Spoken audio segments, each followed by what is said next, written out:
Boa noite a todos, eu sou Loni Melachenko, seu apresentador. Bem-vindos ao ano 2000 e além, descobertas nas profecias. Hoje à noite quero fazer algo especial porque muitos de vocês se perguntam como isto funciona. Gostaria de levar você para um passeio turístico atrás dos bastidores, mas existe um mágico eletrônico que torna possível esta série. Neste momento, vamos pedir para que a câmera de televisão se volte para a sala de controle. Eu quero ver os tipos de computadores instalados, o pessoal que está trabalhando nas imagens. Agora você vê a mesa de edição, estamos nos dirigindo a Colin Mead, o produtor, e ali está o Bruce, bem ao lado da antena parabólica, os guardas de segurança e por todo este bonito campus da Academia Forest Lake. Queremos agradecer todos aqueles que contribuem para que você aprecie descobertas nas profecias. Vamos agradecê-los.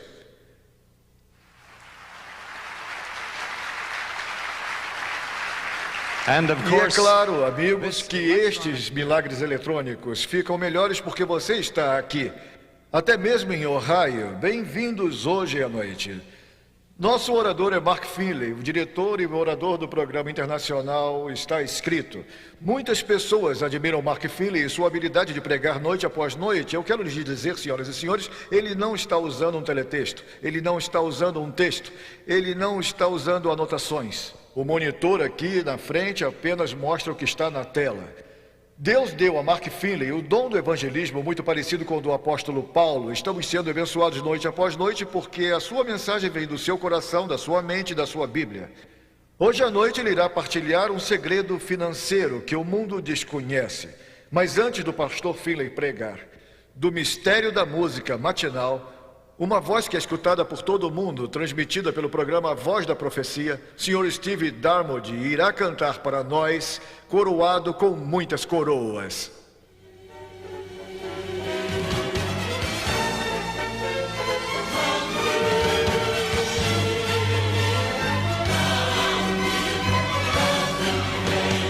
Crown him with many crowns, the Lamb upon his throne.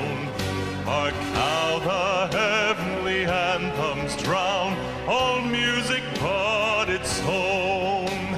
Awake my soul and sing of him who died for thee, and hail him as thy matchless King through all eternity.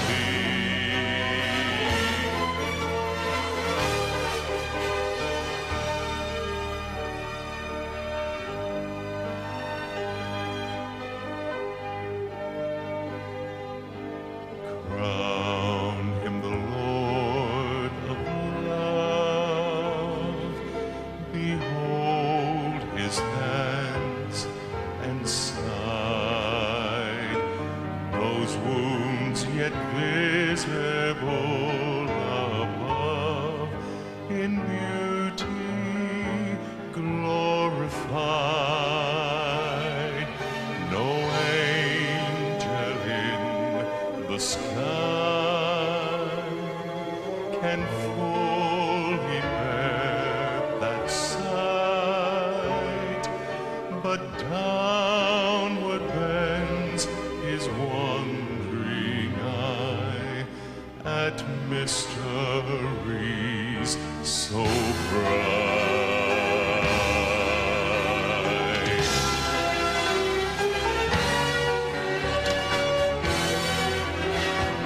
Crown him the Lord of life, who triumphed o'er the grave, who rose victorious to the strife for those he came to save. His glories now we sing, who died and rose on high, who died eternal life to bring, and lives that death may die. Crown him the Lord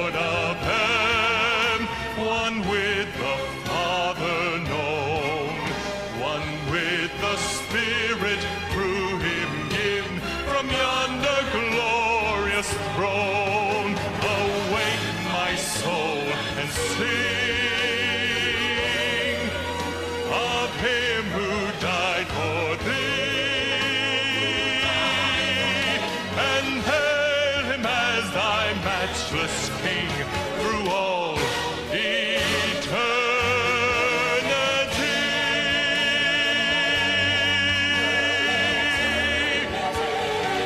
Crown him with many crowns.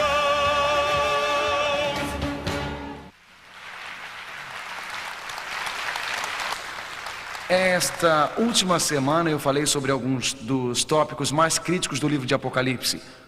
Outro dia eu estava lendo e eu li em um folheto religioso sobre a besta. Eu estava lendo e dizia que a besta é um computador lá no país da Bélgica. Então aquele autor disse: você conhece aquelas pequenas linhas marcadas nas latas que eles checam quando você faz compras no mercado? O autor disse: aquelas pequenas linhas nas latas, você tem que se cuidar com elas, porque tem algo a ver com a marca da besta. Bem, amigo, as pessoas podem ter uma variedade de ideias, mas eu prefiro ler o livro de Apocalipse. E você? Mas estamos falando sobre a marca da besta, o misterioso número 666, a crise final que está chegando na história desta terra. Mas principalmente estamos olhando além da besta para o Cordeiro de Deus Jesus Cristo. E como você pode ficar seguro nos dias futuros? Então, na quarta noite, os Estados Unidos, na profecia bíblica. Não perca a marca da besta na terça, os Estados Unidos na quarta. Estes dois tópicos são de Apocalipse capítulo 13. Você pode ler este capítulo em sua Bíblia, na sua casa, para se preparar para estas duas palestras. E agora, Connie Vanderman Jeffrey, uma das nossas cantoras do programa Está Escrito, partilha sua voz numa canção.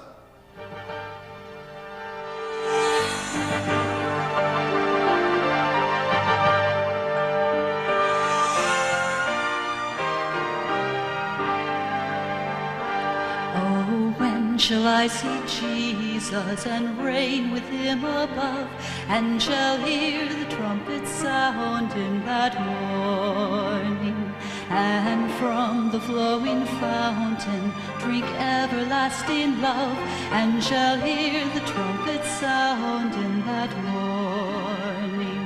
Oh, shout glory, for I shall mount above the skies when I hear the trumpet sound in that morning.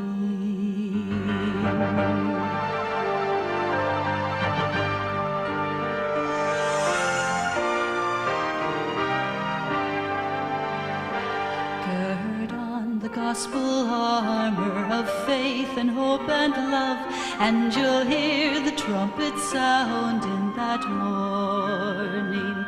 And when the combat's ended, he'll carry you above, and you'll hear the trumpet sound in that morning. Oh, shout glory, for I shall mount above the skies when I hear the trumpet sound in that morning.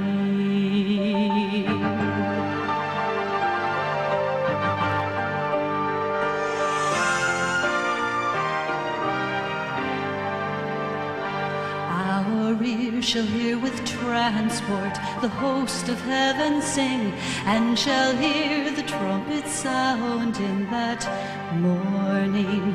Our tongue shall chant the glories of our immortal King, and shall hear the trumpet sound in that morning.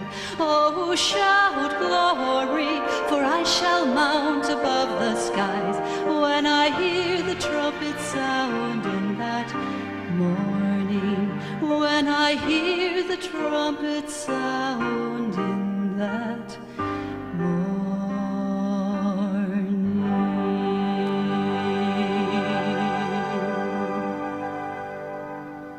Amen.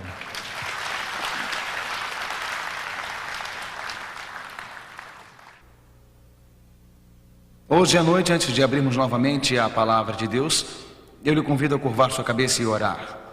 Pai, não abriríamos a tua palavra sem curvar nossas cabeças e buscar a autoridade da palavra e o ministério do Espírito Santo para ajudar-nos a compreender que este encontro hoje à noite tenha consequências eternas em nossa vida, que possa ser noite de decisão para mais perto de Jesus. Em nome de Cristo, amém. O tópico desta noite é um segredo financeiro que o mundo desconhece. O plano financeiro mundial está se direcionando para sérias dívidas e falência. Uma olhada casual na economia mostra que a economia está em crise. Não só a economia dos Estados Unidos está em crise, mas a economia da maioria dos países do mundo ocidental está com algum problema sério. Agora, uma olhada casual na economia pode fazer você pensar que não temos problemas, mas um estudo mais profundo, entendendo o critério da dívida do consumidor, entendendo a grande dívida interna dos Estados Unidos e, se você olhar a Europa Oriental, inflação mundial desenfreada. Eu recordo quando fui pela primeira vez à antiga União Soviética. A moeda do país é rublo. Eram 27 rublos para $1. Hoje, a inflação cresceu tanto, 5 anos depois, que é cerca de 5.000 rublos para $1. Na Romênia, por exemplo, 5 anos atrás era 80 a 100 reais por $1. Hoje é 4.500 a 5.000 reais por $1. Você sabe que na República Siberiana são 27.000 dinares para $1. Você quase tem que andar com um carrinho de mão quando a inflação se torna desenfreada. Mesmo em países como a Alemanha Ocidental, antes existia muito pouco desemprego, mas hoje, com a união da Alemanha, a taxa de desemprego é cerca de 10% na Alemanha Ocidental e a taxa de desemprego na Alemanha Oriental chega a quase 20%. A economia mundial está realmente com problemas. Você olha, por exemplo, o fator inflacionário nos Estados Unidos, de 1960 a 1990. O fator inflacionário na América é o que chamamos de 4. Isso significa que os bens em custo médio são hoje 4 vezes mais caros do que eram em 1960. O seu salário subiu 4 vezes ou 400% nos últimos 30 anos. Isto significa que hoje você tem menos dinheiro para comprar as coisas. A economia se tornou o principal assunto político. Se você olhar a campanha política dos Estados Unidos neste momento, ou a campanha política da maioria dos países, um dos assuntos principais, com certeza, é a economia. Agora, se você pensa que a economia americana é muito boa, olha alguns números da dívida interna dos Estados Unidos em 1900. A dívida interna dos Estados Unidos era 1,2 bilhões. Isto significa que se cada pessoa pagasse $16, conseguiríamos liquidar a dívida. Em 1925 ela subiu para 20 bilhões. Em 1950 subiu para 256 bilhões.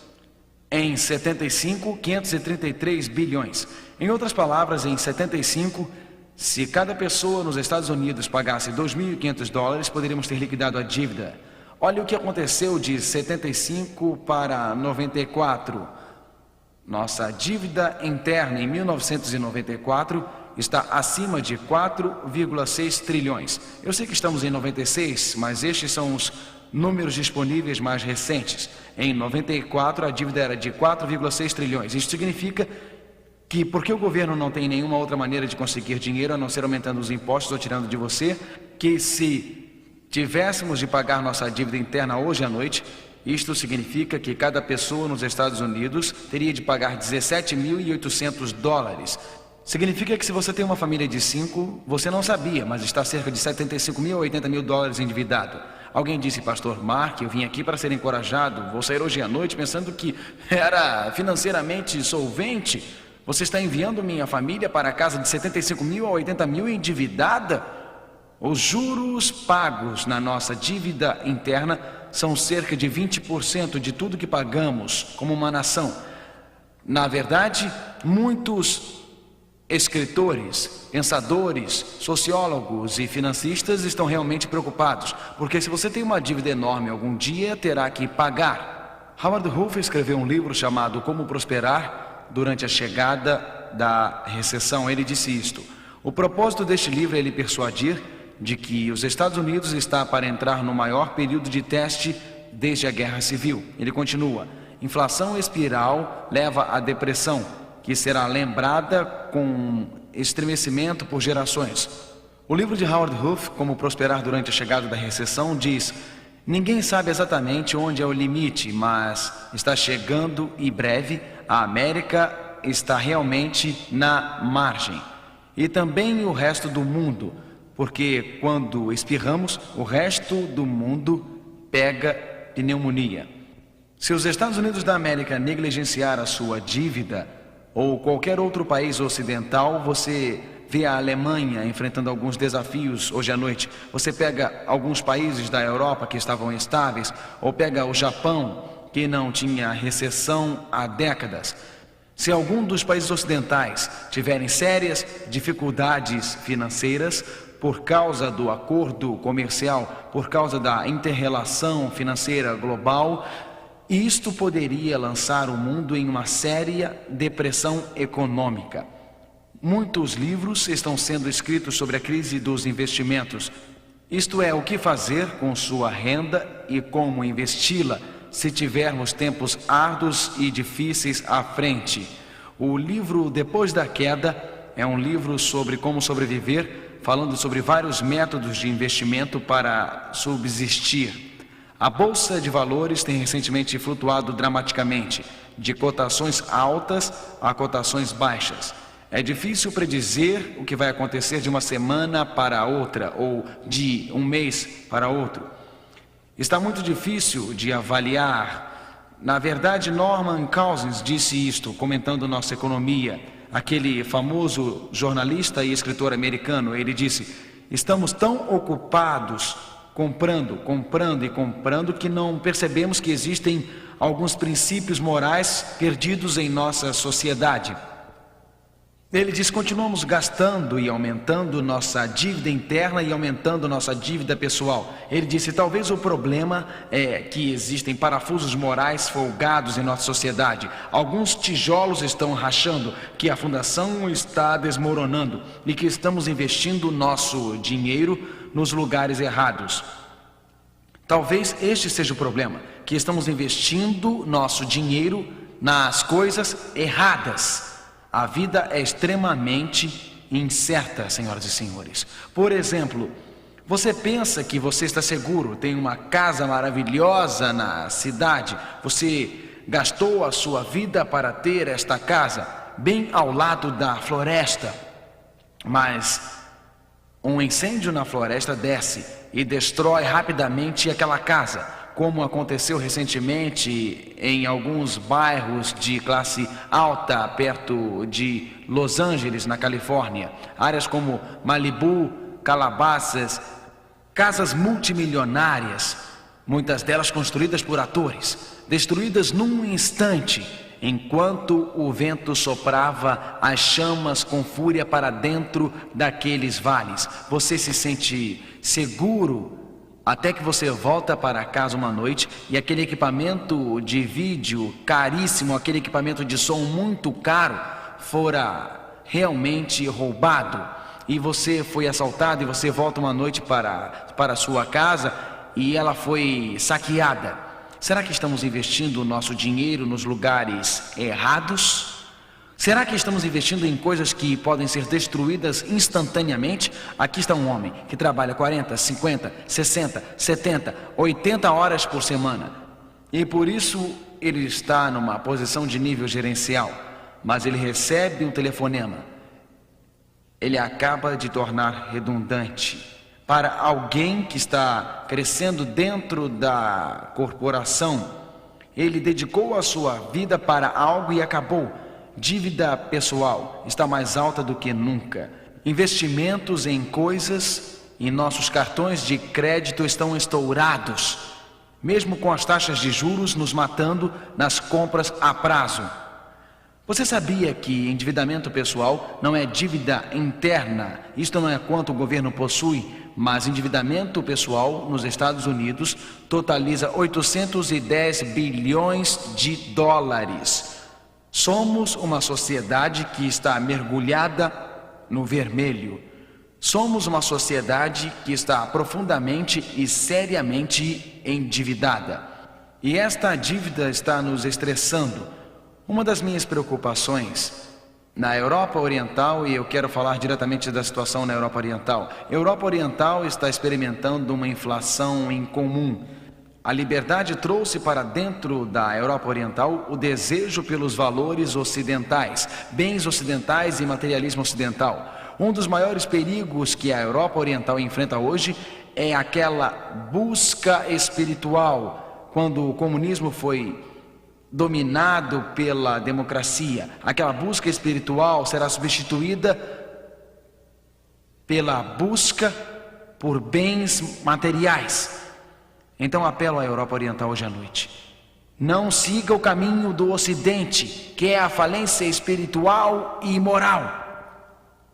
Existe algo sobre o consumo de bens que não encontra as necessidades da alma. Existe algo sobre os valores materiais que não satisfaz o coração e a alma. Olhe com atenção para o estresse que a procura desses valores trouxe. Apocalipse, o último livro da Bíblia, escrito para a última geração de homens e mulheres a viverem no planeta Terra, fala da economia em nossos dias. O que a Bíblia diz sobre a economia? Vamos para o livro de Apocalipse, capítulo 18. É o fruto do desejo da tua alma, foi-se de ti, e todas as coisas gostosas e excelentes se foram de ti, e não mais as acharás.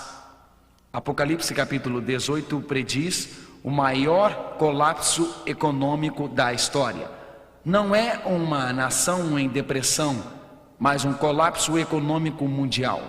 E se você está se agarrando a ninharias, se sentindo seguro porque você tem dinheiro no banco, escute Apocalipse capítulo 18, versos 14 a 17. Os mercadores destas coisas, que com elas se enriqueceram, estarão de longe pelo temor do seu tormento, chorando e lamentando, porque numa hora, rapidamente, subitamente, certamente, foram assoladas tantas riquezas. As riquezas foram assoladas, inflação abrupta, o alicerce econômico desmorona. Se a sua segurança é o dinheiro, você está se agarrando à coisa errada. Se a sua segurança é o materialismo, você está se agarrando à coisa errada. Não existe segurança exceto em Jesus Cristo.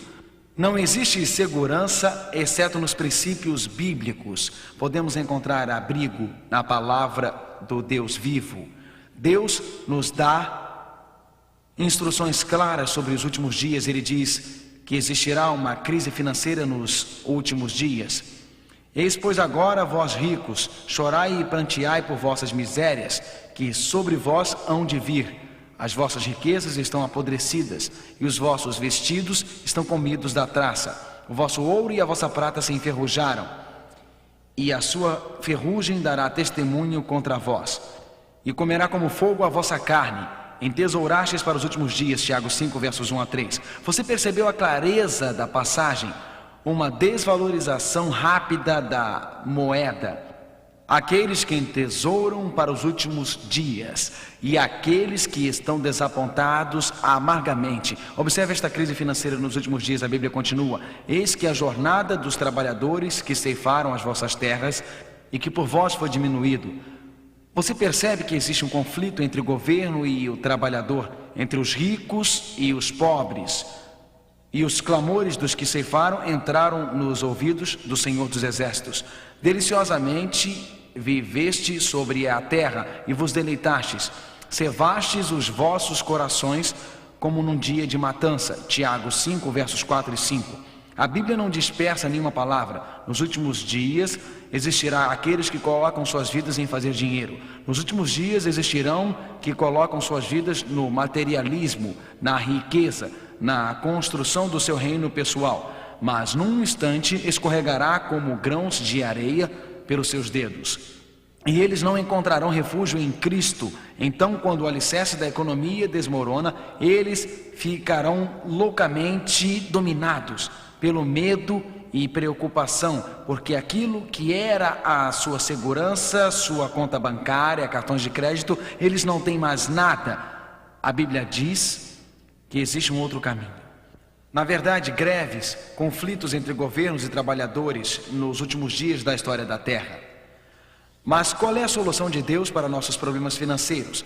Quais os princípios financeiros específicos que a Bíblia nos dá? O que podemos descobrir da palavra de Deus para nos guardar seguros para podermos verdadeiramente encontrar um lugar de refúgio em Jesus nos últimos dias da história da Terra. Existem alguns princípios sólidos, existem alguns princípios fundamentais da palavra de Deus. Quando voltamos em nossas mentes milhares de anos, voltamos para o dia em que Deus criou o mundo. Ele disse e foi feito. Ele comandou e foi obedecido. Quando Deus disse, esta terra saiu nova das mãos do Criador. Enquanto o Éden era criado pelas mãos do Deus vivo, o sol brilhava intensamente naquela manhã de céu azul. Flores magníficas e suas cores adornavam a terra. E a Bíblia diz em Gênesis 2, verso 8: E plantou o Senhor Deus um jardim no Éden, da banda do Oriente, e pôs ali o homem que tinha formado. Foi Deus quem criou a terra. Este mundo não evoluiu.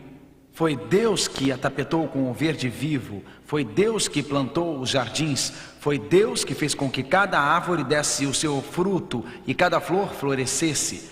Que Deus maravilhoso é esse? A Bíblia diz em Tiago 1, verso 17: toda boa dádiva e todo o dom perfeito vem do alto, descendo do Pai das luzes, em que não há mudança nem sombra de variação.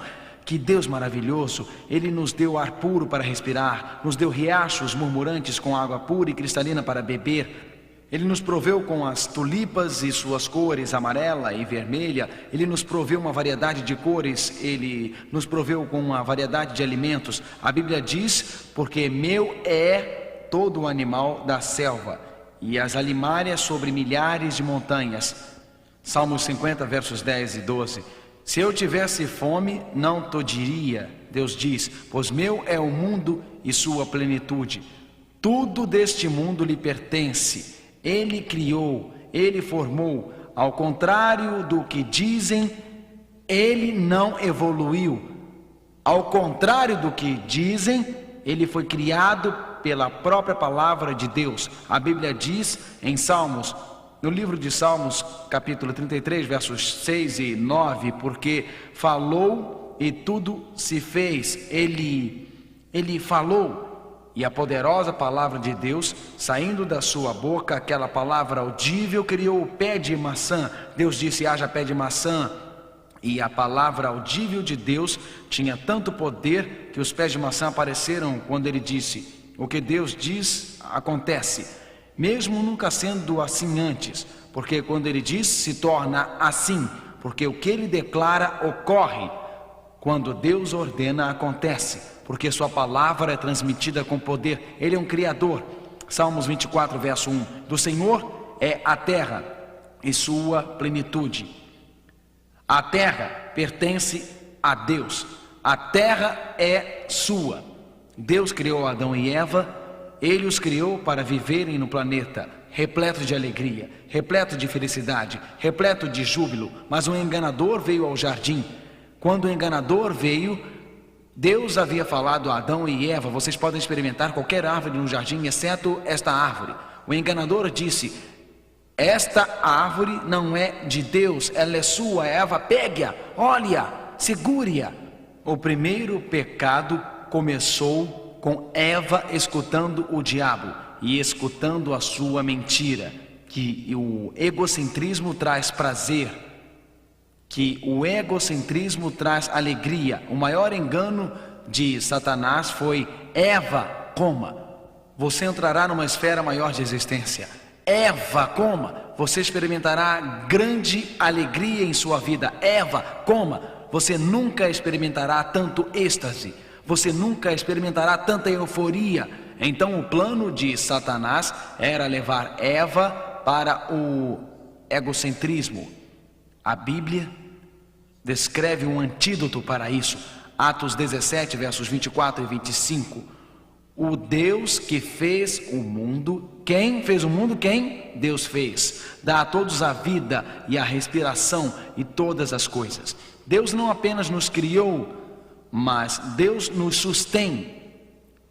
Deus não somente nos formou, mas Deus mantém cada coração batendo. Meu coração não bate por algum ritmo natural, Deus o mantém batendo. E cada vez que eu respiro, eu não sou como um relógio que Deus dá a corda. Deus faz meu coração bater, Deus me faz respirar. Aqui está o princípio financeiro número 1 na economia de Deus. Eu vou lhes dar o princípio da economia de Deus. Aqui estão eles. Número 1, visto que Deus me criou e sustém minha vida, tudo o que eu tenho é realmente dele. Veja só, você pediu para existir, e se você fosse nada? E se você fosse um mosquito? Voando num pé de maçã e alguma coisa te morde? Agora não me interprete mal e diga que isto é reencarnação. Eu não estou falando nada disso, e você sabe. Mas se você não existisse, ok? Se você nunca existisse, você não se autocriou, porque você está aqui. E se você fosse nada, um zero no imenso universo, foi a vontade de Deus que trouxe você à existência.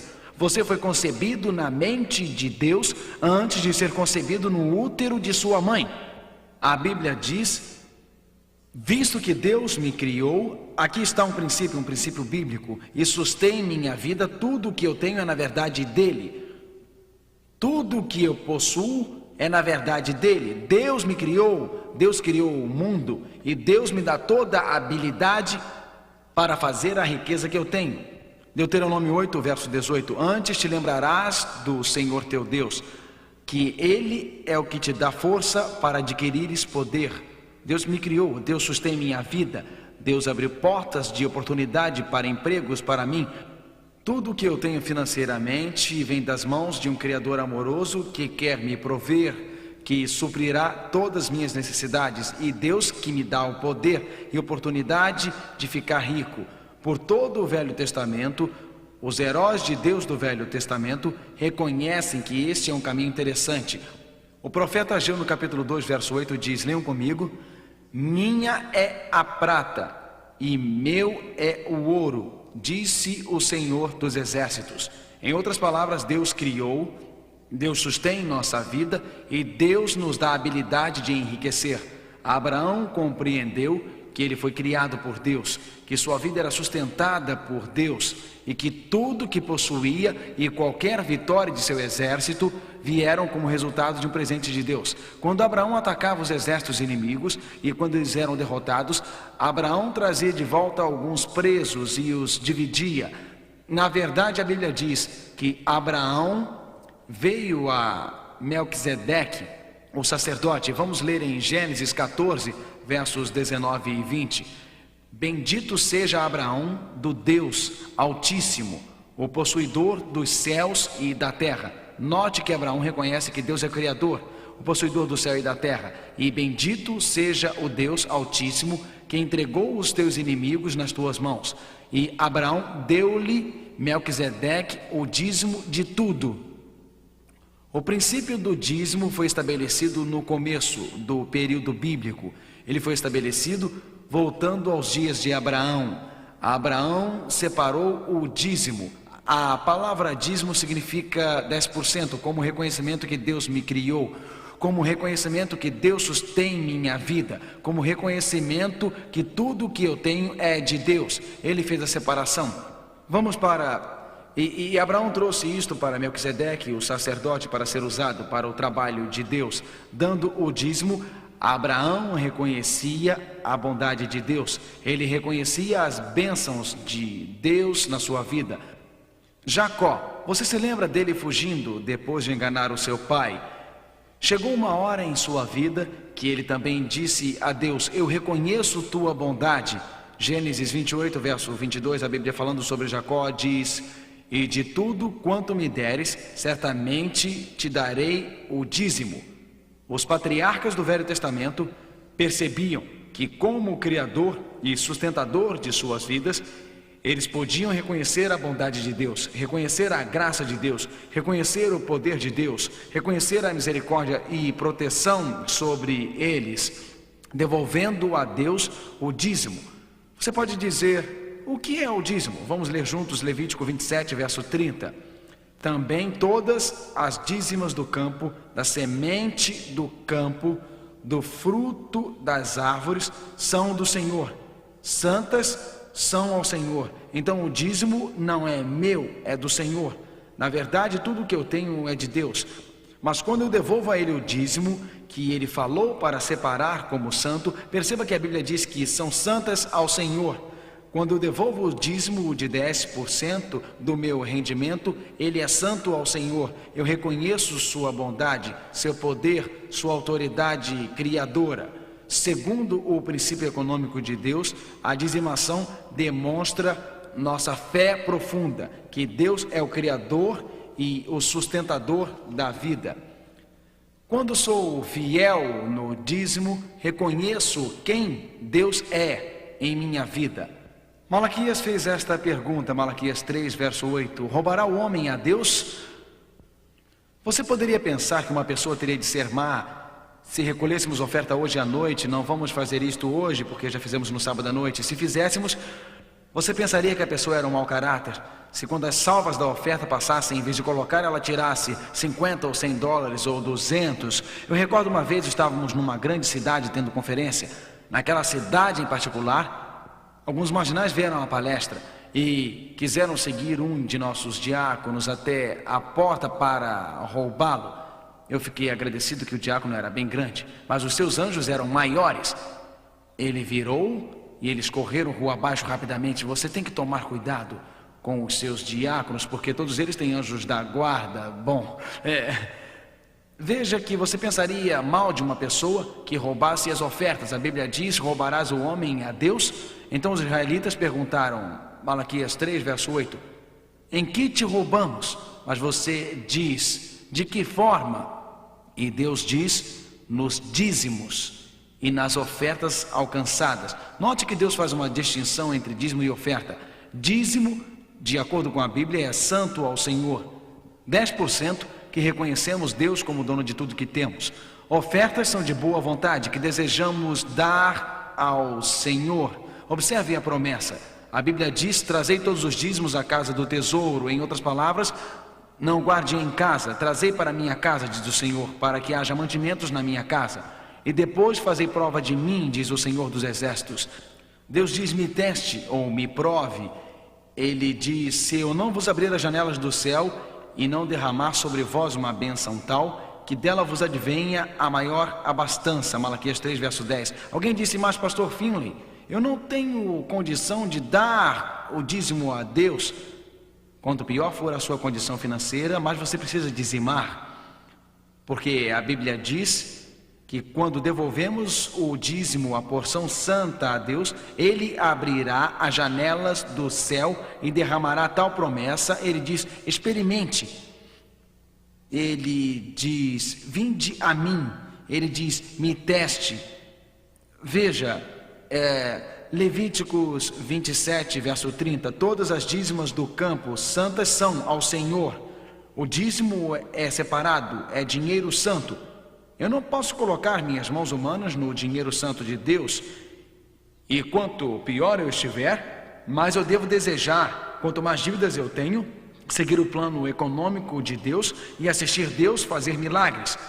William Colgate, do grande Colgate Palmolive, ele começou um negócio e disse: Deus, eu tenho que ser fiel a ti, e começar a dizimar. Deus o abençoou. John D. Rockefeller, conhecido como dizimista. Henry John Heinz, do ketchup Heinz, começou dando dízimo. A história de James Cash Penney é uma história surpreendente. Ele começou um negócio. Quando o negócio começou, seu negócio estava indo mal. Ele teve um colapso físico. Ele ficou num sanatório recuperando a sua saúde. Andando por um corredor daquele pequeno centro de reabilitação da saúde, ouviu um som de órgão, alguém estava tocando. James Cash Penney entrou na sala, curvou sua cabeça e disse: Senhor, estou lhe entregando minha vida. Ele estava convencido que mesmo endividado e pobre, ele deveria começar a devolver o dízimo a Deus. Ele fez isto. J.C. Penney, lojas de departamentos, se espalhou por toda a América. Veja, R.L. Letourneau, ele decidiu dizimar e Deus o abençoou ricamente. Tanto James Kraft, do queijo, ou Milton Hershey, do chocolate Hershey.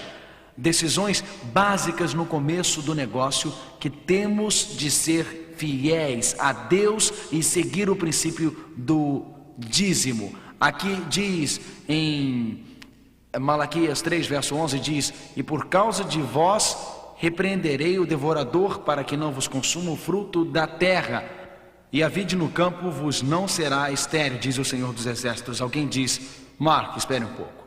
Existem pessoas que são fiéis a Deus e fiéis no dízimo e têm problemas financeiros.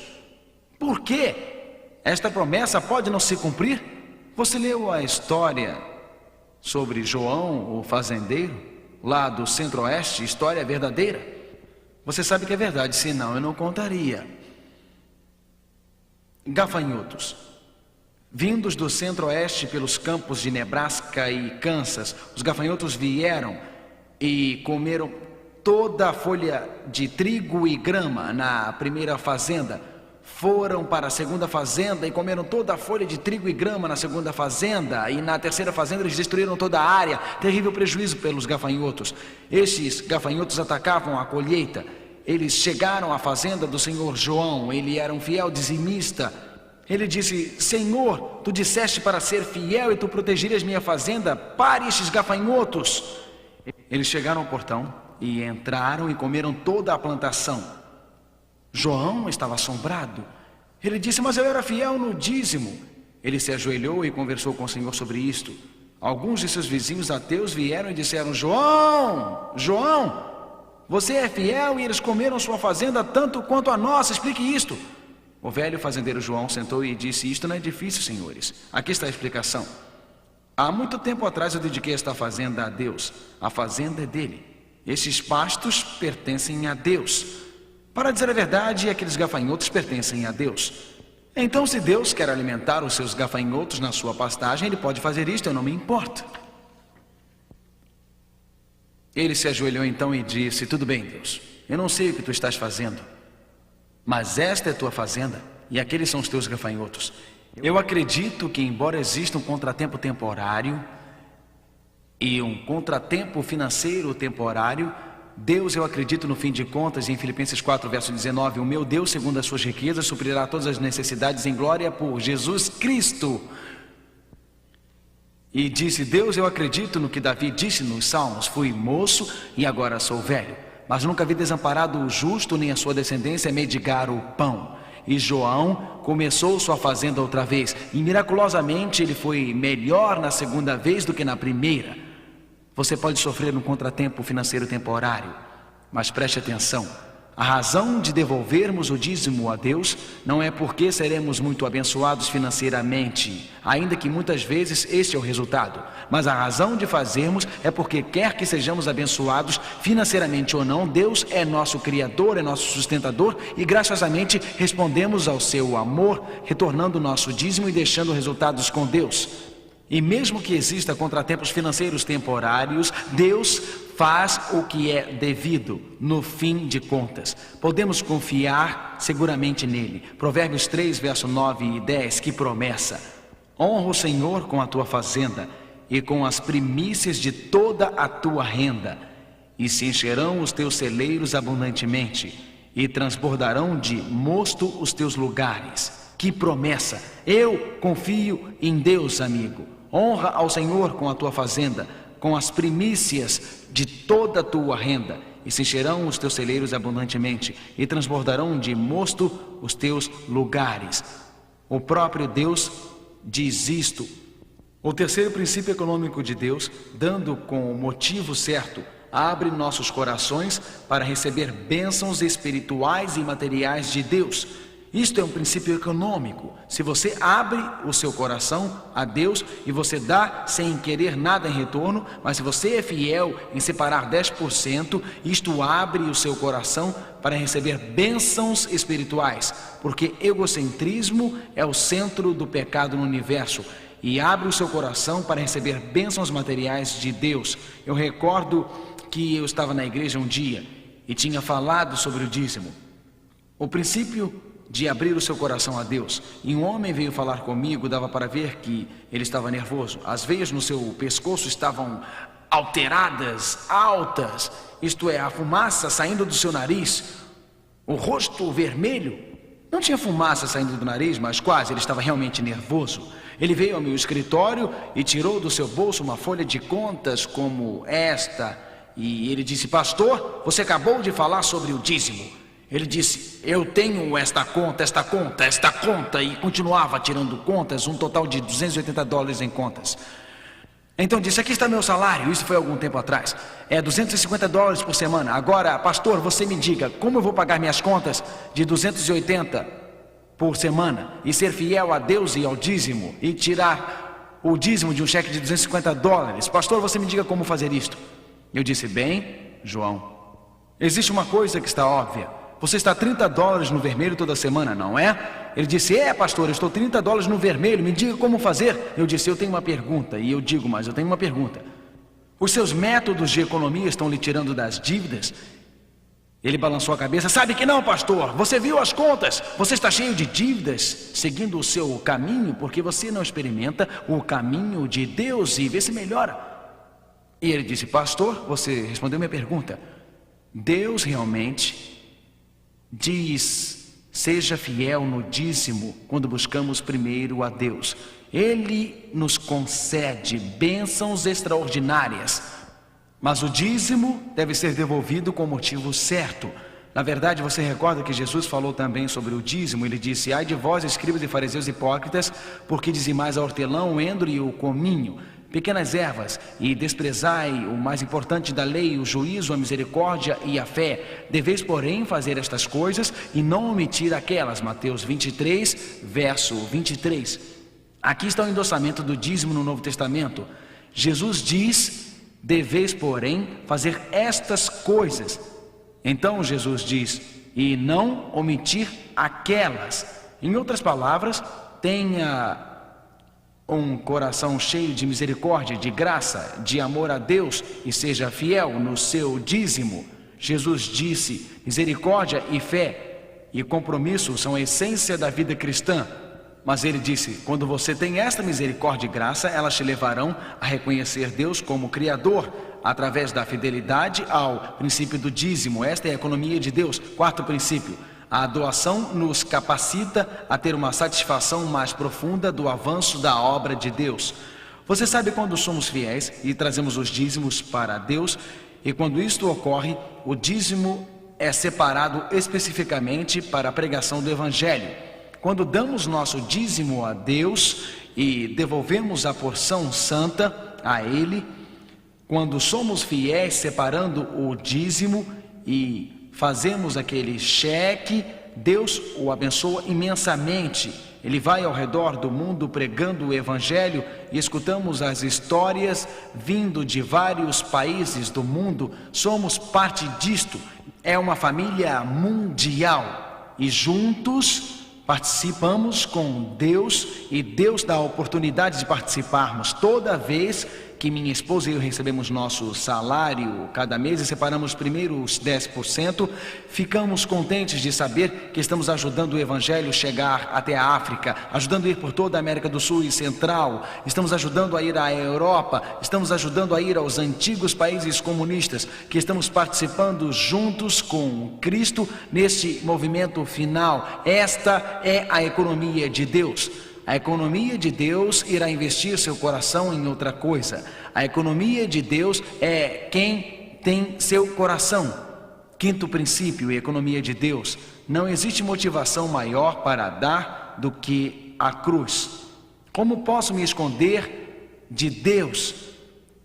Deus me criou, Deus me redimiu, Deus sustém minha vida e Ele deu Jesus Cristo na cruz. Se deu Jesus com pregos em suas mãos, com uma coroa de espinhos sobre sua cabeça, se Deus deu o melhor presente celestial, como posso omitir alguma coisa? Como posso esconder alguma coisa dele? Os princípios econômicos de Deus são claros. A cruz diz: dê o seu melhor para mim. Sexto princípio: sacrificando-se pela causa de Deus, nos ensina uma profunda lição da verdade. Perceba que quando devolvo fielmente meu dízimo a Deus, quando não tenho o suficiente e digo: Deus, parece que eu não vou conseguir este mês, Quando busco o primeiro, Mateus 6, verso 33, a Bíblia diz: mas buscai primeiro o reino de Deus e a sua justiça, e todas estas coisas vos serão acrescentadas. Eu não tenho o suficiente, estamos economicamente mal, não sabemos como iremos pagar as contas, mas dizemos: Deus, vou ser fiel no dízimo. O que acontece? Fé não é fé a não ser que seja fé, e fé nunca é fé se for uma visão, e visão e fé são duas coisas muito diferentes. Quando eu sou fiel a Deus no dízimo e fico de joelhos e digo: não sei o que vai acontecer, mas tu me convidaste a separar 10% da minha renda, meu aumento para teu reino e tua causa. E Deus, tu me disseste que 9 é mais do que 10. No sistema do mundo, 10 é mais do que 9. No sistema de Deus, 9 é mais do que 10. 90% com Deus irá mais longe do que 100% sem Deus. É preciso fé, amigo. É preciso fé. É preciso fé para dizer: Deus, tu podes usar meus 90% e torne-os mais do que 100%. É assim que a fé espiritual é testada. Quando você não tem o suficiente, quando você está lutando para ficar no orçamento e se ajoelha e diz: Deus, entrego a ti. Eu me recordo de um querido amigo meu, Dr. Gary faleceu num trágico acidente de carro. E eu e o Dr. Gary estávamos viajando uma vez na Alemanha. Este era o país natal do Dr. Gary. Eu gostava muito de viajar com ele porque eu não sabia alemão e ele era tão fluente, um grande erudito, um grande homem de Deus na fé. Ele me contou uma história. Disse: Mark, após a Segunda Guerra Mundial, nossa família tinha muito pouco e lutávamos por alimento. Eu e meu irmão Kurt e meus pais, ele disse, meus pais realmente acreditavam na oração. Eles foram fiéis por toda a vida, devolvendo a Deus o dízimo.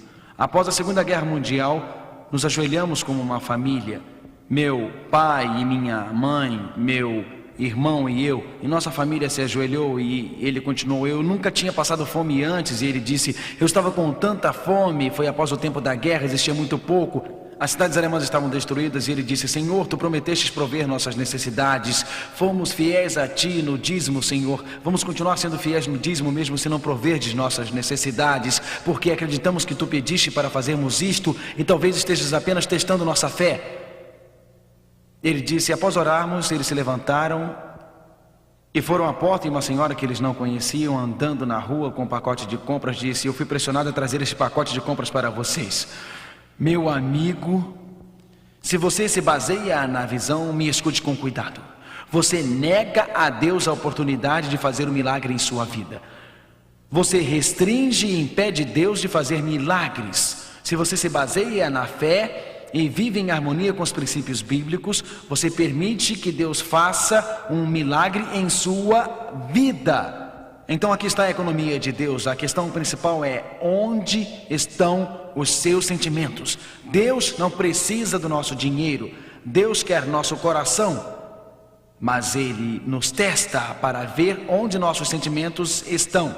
Você lembra? Jesus disse: pois que aproveita o homem ganhar o mundo inteiro se perder a sua alma? Ou que dará o homem em recompensa da sua alma? Mateus 16, verso 26. Aqui está a questão: onde está a sua alma? Aqui está a questão: quem tem o teu coração? Aqui está a questão: quem domina a sua mente? Aqui está a questão: onde estão os seus sentimentos?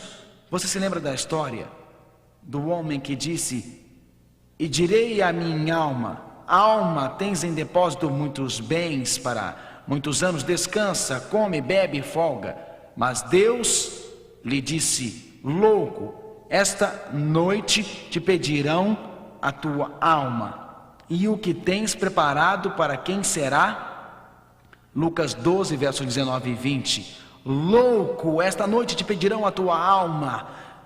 Esta noite sua vida terminará. Esta noite você morrerá.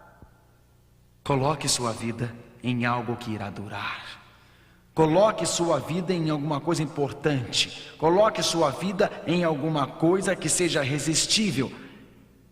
Existem dois caminhos. Um caminho é o caminho de aproveitar ao máximo a vida, tentando fazer o máximo de dinheiro. Procure e experimente tudo o que puder para lhe fazer feliz. Este é um estilo de vida. É um estilo de vida ganancioso, um estilo de vida tentando obter êxito, e algumas pessoas são levadas, elas são motivadas, e isto se torna o centro de suas vidas. Existe outro estilo de vida. Deus, tu me criastes. Deus, tu me sustentas. Deus, tu enviaste Jesus Cristo para morrer na cruz por mim. Deus, tudo que eu tenho, meus bens materiais são teus. Eu reconheço isto semanalmente ou mensalmente, devolvendo a ti o dízimo. Deus, eu quero que saibas que os sentimentos do meu coração são todos teus. Enquanto curvamos nossas cabeças para orar, você gostaria de dizer: Jesus, os sentimentos do meu coração lhe pertencem. Jesus, eu te entrego minha vida, minha alma, tudo, Senhor. Eu tenho perseguido o materialismo. Não encontrei satisfação. Perseguindo um coelho que não agarrarei. Mas, Senhor, na crise de Apocalipse, quando a economia se desintegra, eu quero me refugiar em Jesus. Na crise de Apocalipse, quando a economia se desintegra, eu quero estar seguindo a Jesus. Na crise de Apocalipse, quando a minha vida se desintegrar, eu quero estar seguro em Jesus. Antes de orarmos, escute o hino.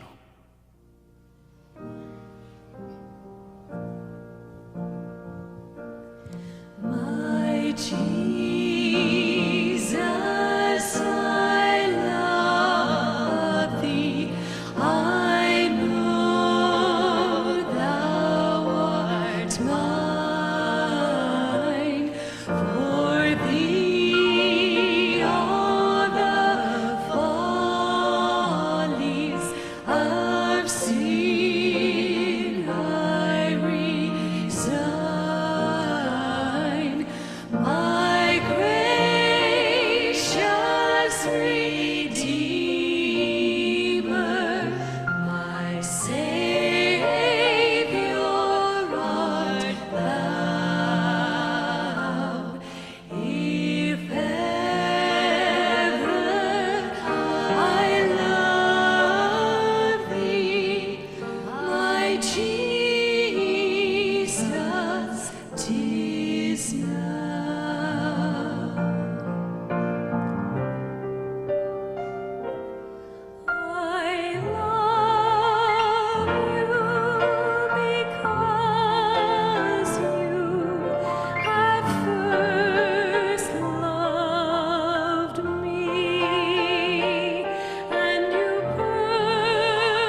Vamos orar juntos. Querido Pai, às vezes valorizamos as coisas erradas. Alguns de nós querem coisas que não trazem satisfação duradoura. E às vezes enfatizamos as coisas do mundo em vez das coisas eternas. Mas hoje à noite buscamos a Ti, Senhor, buscamos a Ti como nosso refúgio, buscamos a Ti como nossa segurança, buscamos a Ti como o único que é eterno. Nós buscamos a Tua firmeza, uma rocha onde podemos ancorar. Buscamos a Ti a pérola resistente de grande valor que não tem preço. E entregamos hoje à noite nossas vidas a Ti. Pai, agradecemos por Jesus. Agradecemos por ter nos criado. Agradecemos por sustentar nossas vidas. Agradecemos por nos redimir. Senhor, humildemente entregamos nossas vidas a Ti neste momento. Em nome de Jesus. Amém.